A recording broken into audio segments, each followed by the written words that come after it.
मोगाच्या भावान मोयनो अशेंच तरेन ह्या कॅन्सर हॉस्पिटलांतल्या ह्या मादरींनी ह्या जे कोण पिडेत आसात कॅन्सराचे पिडेक आसात त्या मनशांक भरवसो दिवन ती खरे भरवसेची परगटणार ती जाली. आनी आयज आमकां हेंच करूंक आयची तिनूय वचपां आमकां आपयतात. आमी पयल्या वचपांत पडत जाल्यार देखून आमकां इसायास प्रवादाच्या पुस्तकांतलें वाचप आमकां आयकूंक मेळटा.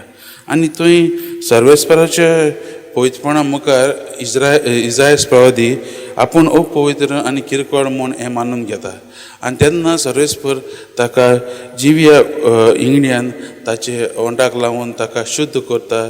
आनी जेन्ना सर्वेस्पर येवजिता की कोणाक आपणाचे वावर करूंक धाडूंक जाय तेन्ना इसायास प्रवादी आपूण उठून जे देवाच्या ह्या कार्याक वा देवाच्या वावराक आपूण तयार जाता म्हूण तो फुडें सरता. कांयच भियेनासतना कांयच चिंतिनासतना देवाचेच वावर धरून तो मुखार वता आनी देवाच्या वावराक तो हाजीर जाता. हेच भाशेन आयच्या दुसऱ्या वचपांतूय बी दुसऱ्या वचपांत भाग्यवंत पावलो कोरीतकारांकूय म्हणून म्हणटा परगट करता की आमचो हो जो कितें भावार्थ ताणें हो जो कितें शिकवण दिल्या तें ताचो त्या भावार्थाचो बुन्याद जावन आसा जेजू क्रिस्त. आनी तो म्हणटा की हो जेजू क्रिस्त पुनून जाल्लो जेजू जायत्या जाणांक भेटलो.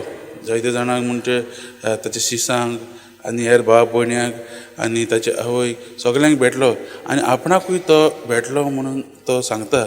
आनी तेच परीन आपल्या पयलींच्या जिविताची ताका तो उगडास करता. जेन्ना तो पयलो देवाच्या जेजूच्या ह्या पाटलावदारांक त्रास जातालो ताचोय उगडास करता. आनी जेजू ताका कसो मेळ्ळो आनी ताचें आख्खें जिवीत बदल्लें आनी ताका खरो पाटलावदार खरो जेजूचें राज कार्य परगटणार ताका उडयलो हें तो आमकां दाखोवन दिता.